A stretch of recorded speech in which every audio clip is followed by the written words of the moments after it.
नमस्कार। वासुदेव एजुकेशन के online learning platform में आप सभी का स्वागत है। तो पिछले वीडियो में अपन ने बात करी थी दूरी सॉरी बल और गति के बारे में। बल और गति के बारे में अपन ने बात करने से पहले सदिश राशियां और अदिश राशियों के बारे में अपन ने कुछ बात करी थी कि सदिश राशि किस प्रकार की होती है, अदिश राशि किस प्रकार की होती है। कोई कण या पिंड जो है, कण कब है और पिंड कब है। कोई वस्तु अपने को जो दे रखी है उसको कण कब कहेंगे और पिंड कब कहेंगे। तो अपन ने कण और पिंड के बारे में पढ़ा था कि कण होता है जब उसके द्वारा तय की गई जो दूरी है उसकी तुलना में उसका आकार जो है वो नगण्य हो। अर्थात जैसे क्रिकेट के मैदान में अगर किसी गेंद को फेंका जाता है तो मैदान के उस क्रिकेट की गेंद के द्वारा जो तय की गई दूरी है उस दूरी की तुलना में गेंद का जो आकार है वो कहलाता है कण। या फिर किसी कण को अपन गति करवा रहे हैं और गति करवाने के बाद में वो कण जो है वो ना टूटे, गति करते टाइम में अगर वो कण जो है वो ना टूटे तो वो कहलाता है अपने पास में पिंड। अर्थात उस कंप्लीट कण का जो भार है वो एक नियत बिंदु की ओर केंद्रित होता है जिसको अपन ने द्रव्यमान केंद्र कहा था। आज अपन बात कर रहे हैं दूरी तथा विस्थापन, डिस्टेंस और डिस्प्लेसमेंट के बारे में कि दूरी क्या है और विस्थापन क्या है। इन दोनों में सदिश राशि कौन है, अदिश राशि कौन है। तो अगर बात करी जाए विस्थापन की तो पहले बात कर लेते हैं विस्थापन की कि कण की प्रारंभिक तथा अंतिम स्थिति के मध्य की सरल रेखीय जो दूरी है, किसी कण की प्रारंभिक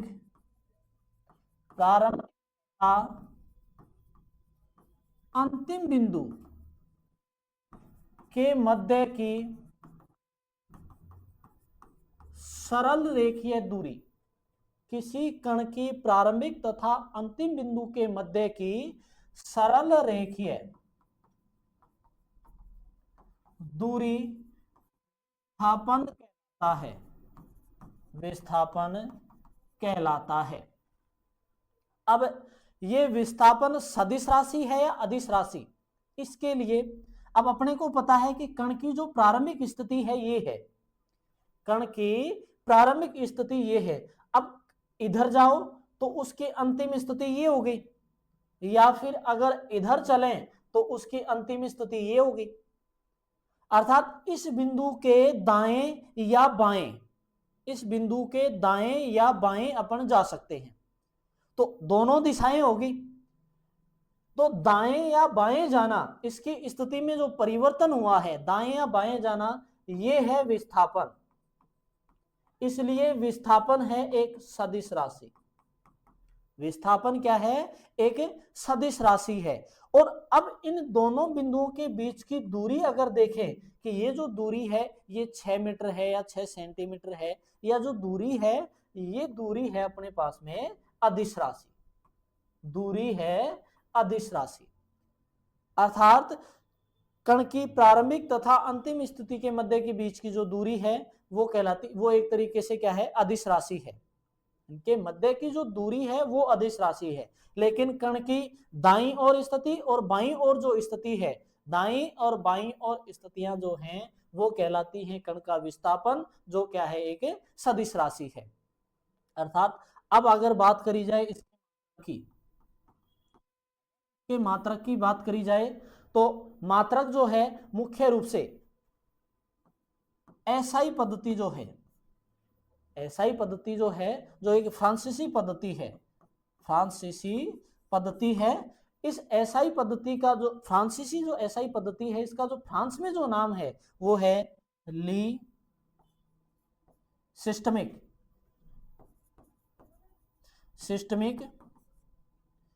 इंटरनेशनल, ली सिस्टमिक इंटरनेशनल यूनिट। जो एसआई पद्धति है, विस्थापन की जो एसआई पद्धति है, उसका जो फ्रांसीसी नेम है, उसका जो फ्रांसीसियन नेम है वो है ली सिस्टमिक इंटरनेशनल यूनिट्स, ली सिस्टमिक इंटरनेशनल यूनिट। उसके अनुसार अगर एसआई पद्धति जो है, उस एसआई पद्धति के अनुसार अगर पहले तो अपन इन पद्धतियों के बारे में देखें, जैसे अपन ने एसआई पद्धति इस एसआई पद्धति में एम के एस सी एस, ये तीन पद्धतियां हैं, एम के एस, सी जी एस और एफ पी एस जो पद्धतियां हैं, ये तो हैं अपने पास में लंबाई, द्रव्यमान और समय। लंबाई, द्रव्यमान और समय के अनुसार तो ये तीन पद्धतियां हैं अपने पास, कि लंबाई, द्रव्यमान और समय के अनुसार एमकेएस, सीजीएस और एफपीएस तीन पद्धतियां थी। और जो एसआई पद्धति है, जो फ्रांसिसियन पद्धति है, जिसके अनुसार ये जो एमकेएस, सीजीएस और एफपीएस पद्धतियों में मात्रक रखे जाते हैं, ये मूल 7 राशियों में 7 पर लागू है। ये जो अपने पास में एसआई पद्धति है, एसआई पद्धति मूलतः 7 राशियों में लागू है, जिसमें अपन ने देखा लंबाई, नंबर 2 लंबाई, द्रव्यमान, ताप, ज्योति तीव्रता, पदार्थ की मात्रा, नंबर 6 समय, नंबर 7 अपने पास में बच गया विद्युत धारा, नंबर 7 विद्युत। जो एसआई पद्धति है, एसआई पद्धति ली सिस्टमिक इंटरनेशनल जो यूनिट है, वो मुख्यतः 7 राशियों पर लागू है। इन 7 राशियों में लंबाई, द्रव्यमान, ताप, ज्योति तीव्रता, पदार्थ की मात्रा, समय और विद्युत धारा, इन 7 राशियों पर लागू है। इन 7 राशियों में अगर लंबाई जो देखा जाए, लंबाई जो है उसका जो मात्रक है, मात्रक एक तरीके से हो गया, ठीक है। द्रव्यमान जो द्रव्यमान मात्रक किलोग्राम हो गया, ठीक है। ताप जो है उस ताप का मात्रा केल्विन, ज्योति तीव्रता कैंडेला, पदार्थ की मात्रा मोल, पदार्थ की मात्रा हो गया मोल, समय जो है समय का हो गया सेकंड, और विद्युत धारा जो है उस विद्युत धारा का मात्रा हो गया अपने पास में एम्पियर। तो ये जो 7 मुख्य इकाइयां हैं, इन 7 मुख्य एसआई पद्धति के अनुसार जो 7 मुख्य इकाइयां हैं, इन 7 मुख्य इकाइयों से ही जो शेष सभी राशियां हैं, उन शेष सभी राशियों के मात्रक वगैरह निकाले जाते हैं। तो अपन मात्रक की बात कर रहे थे कि जो दूरी है, दूरी और विस्थापन जो है उसका मात्रक क्या है। तो दूरी और विस्थापन जो है, दूरी का जो मात्रक है मीटर, एसआई पद्धति में दूरी का मात्रक क्या है मीटर, वो ही मान है, वो ही मात्रक है विस्थापन का। दूरी और विस्थापन दोनों का मात्रक मीटर है, दोनों का मात्रक सेम है, लेकिन दूरी एक अदिश राशि है तथा विस्थापन क्या है, एक सदिश राशि है। क्योंकि दूरी जो है वो दूरी ये होता है, किसी भी ऐसे नहीं होता कि दिशा निश्चित होती है। भाई अपन ने ये बोले कि 4 मीटर दूरी है, अगर दिशा फिक्स होती तो ये भी कह सकते हैं -4 मीटर दूरी में चलना है। तो दूरी जो है वो हमेशा धनात्मक होती है, दूरी हमेशा धनात्मक राशि होती है, दिशा का इसमें बोध नहीं होता। एक तरीके से ये नहीं होता कि इतने मीटर दूरी इस दिशा में चल रहे हैं, इतने मीटर दूरी इस दिशा में चल रहे हैं, तो वो प्रारंभिक और अंतिम स्थितियां हो गई, फिर वो उस स्थिति में वो बन जाता है विस्थापन। तो दूरी जो है वो दूरी अदिश राशि है, है वो विस्थापन अपने पास में है सदिश राशि। तो दूरी और विस्थापन दोनों का मात्रक अपने पास में सेम है और दोनों राशियां अलग अलग हैं। अब अगर इनमें विमा भी अपन ने पढ़ा होगा, विमा जो अगर देखी जाए, विमा एमकेएस पद्धति, जो भाई जो एमकेएस, सीजीएस और एफपीएस तीनों जो पद्धतियां हैं, ये पद्धतियां लंबाई, द्रव्यमान और समय, लंबाई, द्रव्यमान और समय के अनुसार ये तीन पद्धतियां दी गई। तो अब अगर एमकेएस पद्धति में देखा जाए, एमकेएस पद्धति में अगर देखा जाए तो एम एक तरीके से दूरी हो गई, तो विस्थापन जो है अपने विस्थापन, अगर एमकेएस पद्धति में विमा देखी जाए, एक ही पद्धति में विमा देख रहे हैं अपन केवल एमकेएस पद्धति में ही, एमकेएस पद्धति में अगर विमा देखी जाए तो उस स्थिति का मात्रक जो है दूरी का, वो सॉरी विस्थापन का मात्रक है वो अपने पास में मीटर है, और मीटर मात्रक इसका लंबाई का L M B, L M B. तो एल जो है वो अपने पास में 1 एम 0 और टाइम जो है एक तरीके से टाइम जो है सेकंड जो है वो अपने पास में क्या है 0। एक तरीके से ये कहें कि विस्थापन की जो विमा अपने पास में आई वो विस्थापन की विमा L1 M0 S0, L1 M0 S0। ऐसे ही विमा विस्थापन और जो दूरी है वो दोनों की विमा क्या है सेम है। ठीक है, अब बात कर रहे हैं अपन चाल के बारे में। चाल, चाल क्या है? कण द्वारा एकांक समय में तय की गई दूरी, कण द्वारा एकांक समय में गई दूरी को चाल कहते हैं। चाल कहते हैं कि कोई कण जो है वो एकांक समय में कितनी दूरी तय कर रहा है, तो उसके द्वारा तय की गई दूरी जो है वो चाल कहलाती है। और अगर यही तय की गई दूरी, या ये कह दें कि जब चाल हो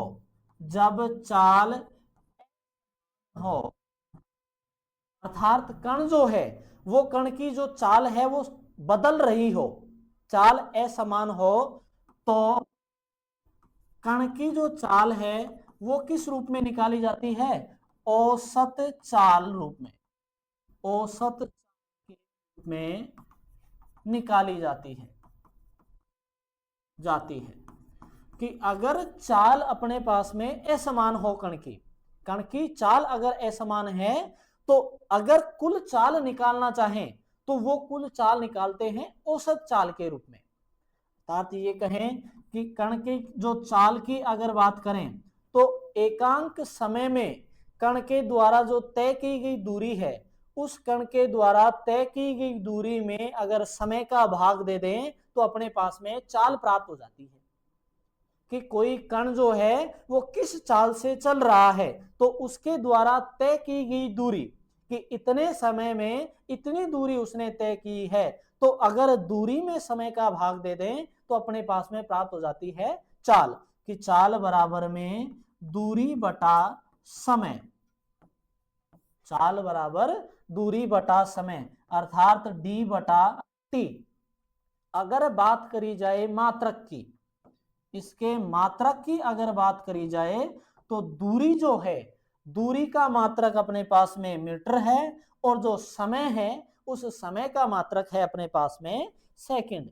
तो दूरी का मात्रक अपने पास में मीटर और समय का मात्रक हो गया सेकंड। तो जो चाल है उस चाल का मात्रक अपने पास में, चाल का मात्रक जो है वो चाल का मात्रक हो गया मीटर पर सेकंड।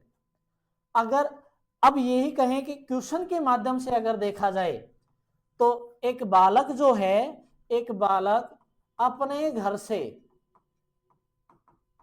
200 मीटर या ये कह दें कि 20 किलोमीटर जो दूरी है, 20 किलोमीटर दूरी 2 घंटे में तय करता है, तो चाल बताओ, चाल ज्ञात कीजिए। कोई बालक जो है वो 20 किलोमीटर की जो दूरी है, वो 20 किलोमीटर की दूरी वो तय कर रहा है 2 घंटों में, तो चाल ज्ञात करो। अब अपने बराबर में उस बच्चे के द्वारा जो तय की गई जो दूरी है, उस तय भाग दे दिया जाए अगर समय का, अगर समय का, तो क्या निकल जाएगी अपने पास में, चाल निकल जाएगी। अब चाल का मात्रक क्या है, मीटर पर सेकंड, बात हो रही है किलोमीटर की, तो 1 किलोमीटर जो है उसमें होते हैं 1000 मीटर, 1 किलोमीटर में 1000 मीटर, तो 20 इंटू 1000, भाई 1 किलोमीटर में हो गए 1000 मीटर, तो 20 किलोमीटर में हो गए 20 इंटू 1000 मीटर दूरी मीटर बटा 2 घंटे। बात हो रही है सेकंड की, बात हो रही है अपने पास में सेकंड की, तो 1 घंटे में 60 मिनट, और 60 मिनट में अगर बात करें सेकंडों की, तो 1 मिनट में 60 सेकंड, तो 60 सेकंडों में कितनी, 60 मिनटों में कितनी सेकंड होगी, 60 इंटू 60, अर्थात 2 60 इंटू, अर्थात अपने पास में इतना मान आ गया, 2 इंटू 60 तो ये मान अपने पास में टाइम भी आ गया, ये बन गया, ये लो सेकंड, मीटर पर सेकंड। अब अपन ने दूरी जो है, दूरी को भी मीटर में बदल लिया, और जो समय था उस समय को भी सेकंड में बदल लिया है। अब जितना भी मान क्रॉस हो अपने पास में वो कट कर देंगे, कि 2 जीरो से 2 जीरो हट गए, 6 36 और दूनी 72, तो अपन 200/72 भाग देने के बाद में इतना मीटर पर सेकंड चाल से वो चल रहा है। तो उस बालक की जो चाल अगर अपने को निकालनी हो, कि कोई बच्चा अगर अपने घर से 20 किलोमीटर की दूरी 2 घंटे में तय करता है, तो उसकी चाल ज्ञात करो। तो चाल ज्ञात करने के लिए ये स्थिति होगी कि 20 किलोमीटर वो तय कर रहा है 2 घंटे में, तो 20/2 घंटे, कि 20 किलोमीटर बटा 2 घंटे। अब चाल का मात्रक अपने को पता है कि मीटर पर सेकंड होता है, तो किलोमीटर को मीटर में बदल लेंगे, तो 1 किलोमीटर में 1000 मीटर होते हैं, तो 20 किलोमीटर को बदलना है तो 1000 से गुणा कर लिया। और रही बात घंटे की, तो घंटा टाइम जो है वो सेकंड में है, तो टाइम यहां दे रखा है अपने को घंटों में, तो 2 घंटों में मिनट हो गई 120, एक तरीके से ये कह सकते हैं। और 120 मिनट में अगर सेकंडों की बात करी जाए तो 1 मिनट में 60 सेकंड होते हैं, तो 120 को 60 से गुणा कर देंगे, या ये कह दें कि 2 घंटे, 1 घंटे में 60 मिनट, और जो अपने पास में 1 मिनट है उसमें 60 सेकंड, तो इंटू ये मान आ गया अपने पास में। अर्थात कैलकुलेट करने के बाद में जो चाल अपने पास में आई वो आ गया 200/72 मीटर पर सेकंड की चाल से वो बच्चा चल रहा है। अगर इतनी चाल से चलेगा तो वो क्या, कहां पहुंचेगा, स्कूल में पहुंचेगा। तो चाल अपने पास में आ गई। वही स्थिति अगर चाल की विमा देखी जाए, चाल की अगर विमा की बात करी जाए, किसकी विमा क्या होगी, एमकेएस पद्धति में, एमकेएस विमा अपने पास में क्या होगी, तो विमा देखी जाए तो लंबाई, लंबाई अपने पास में एल मीटर, तो एक लंबाई मीटर एक। अब अपने पास में बात करी जाए दूरी, वो सॉरी द्रव्यमान की, तो द्रव्यमान अपने पास में नहीं दे रखा है, द्रव्यमान अपने पास में नहीं दे रखा है, 0, द्रव्यमान अपने को दिया हुआ नहीं है। बात रही सेकंड टाइम की, तो सेकंड वो क्या है अपने पास में -1। तो एक तरीके से इसकी विमा भी निकाली जा सकती है और दूरी मात्रक भी निकाला जा सकता है। तो मात्रक और विमा दोनों हो गए। नेक्स्ट स्थिति जो है वो बात कर रहे हैं वेग के बारे में, वेलोसिटी, कि निश्चित दिशा में कण द्वारा तय की गई दूरी, निश्चित दिशा में कण द्वारा तय की गई दूरी क्या कहलाती है, वेग कहलाता है।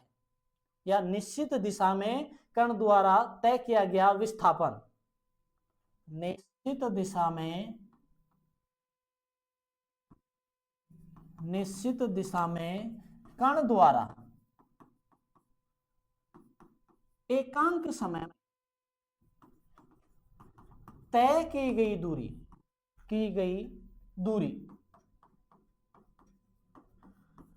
दिशा में और कण द्वारा एकांक समय में तय की गई दूरी क्या कहलाती है? वेग कहलाती है। वेग कहलाती है कि कोई कण जो है वो निश्चित दिशा में और एकांक समय में जितनी दूरी तय करता है वो कहलाता है कण का वेग। अब तो है, अब वेग अपने पास में विस्थापन एक तरीके से, या ये भी कह सकते हैं कि विस्थापन में परिवर्तन की दर, विस्थापन में परिवर्तन की दर क्या कहलाता है? कहलाता है विस्थापन में परिवर्तन की दर वेग कहलाता है। तो वेग वाली स्थिति आ गई अपने पास। तो निश्चित दिशा में कण द्वारा एकांक समय में तय की गई दूरी कह दो, या फिर विस्थापन कह दो, या विस्थापन में परिवर्तन की दर को कह दो, वो अपने पास में क्या है? वेग है। अब मात्रक की बात करी जाए, बात करें मात्रक की, तो विस्थापन जो है उस विस्थापन में समय के सापेक्ष परिवर्तन हो रहा है। तो चाल, जितनी चाल एकांक समय में कण द्वारा तय करी गई दूरी, एकांक समय में कण द्वारा तय की गई जो दूरी है वो चाल कहलाती है। तो जो चाल है वो ही अपने पास में क्या है? वेग है। कि निश्चित दिशा में, बस इतना अंतर है कि चाल जो था, चाल अपने पास में, सॉरी राशि के बारे में नहीं बताया, चाल अदिश राशि है, चाल अपने पास में अदिश राशि है कि किसी भी तरफ चल सकते हो आप। तो और यहां दिशा निश्चित है कि निश्चित दिशा में कण द्वारा जो तय की गई दूरी है, निश्चित दिशा में कण द्वारा एकांक समय में तय की गई दूरी जो है वो कहलाता है वेग। कि अगर अपने को मूल स्थिति से 5 किलोमीटर पर सेकंड से इधर चलना है पूर्व दिशा में, या पश्चिम दिशा में चलना है, या उत्तर दिशा में चलना है, या दक्षिण दिशा में चलना है, तो अपने पास में दिशाओं के बारे में बताइए कि निश्चित दिशा में कण द्वारा एकांक समय में तय की गई जो दूरी है वो अपने पास में कहलाता है वेग कहलाता है। तो वो निश्चित दिशा में चल रहा है, तो वेग जो है, वेग सदिश राशि है। चाल जो थी वो अदिश, कि एकांक समय में कण द्वारा तय की गई दूरी, एकांक समय में कण द्वारा तय की गई दूरी चाल कहलाती है। लेकिन निश्चित दिशा में कण द्वारा एकांक समय में तय की गई जो दूरी है वो कहलाता है वेग, या विस्थापन में परिवर्तन की दर क्या कहलाता है? वेग कहलाता है। तो ये मान, तो चाल और जो वेग है उस दोनों का मात्रक जो है वो ही मीटर पर क्या है? सेकंड है। चाल और वेग दोनों का मात्रक मीटर पर सेकंड है। आशा करता हूं आप सभी को ये वीडियो पसंद आएगा, तो वीडियो को लाइक करें, शेयर करें, चैनल को सब्सक्राइब करें और बेल आइकन जरूर प्रेस करें ताकि वीडियो से संबंधित महत्वपूर्ण अपडेट्स आप तक पहुंचती रहे। धन्यवाद।